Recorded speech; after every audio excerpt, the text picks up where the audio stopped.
Изкуственият интелект е един изключително хубав инструмент. Аз го ползвам абсолютно ежедневно.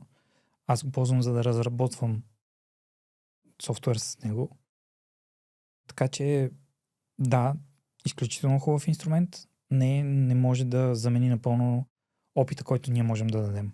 Защото изкуственият интелект, не забравяйте, той се базира изцяло на данни, които са на хартия. А в работния процес не всичко е на хартия. И не всичко се случва така, както е. Изкуственият интелект не може да разбере кога са били замесени емоции.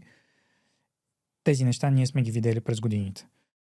Така че да, изкуственият интелект може да ни спести огромни количества точно такъв тип оперативна работа на нас като консултанти, но вече самото внедряване, самото обяснение защо това, което изкуственият интелект го е казал, е приложимо до тук, другото не е приложимо и така нататък, това вече идва от нас.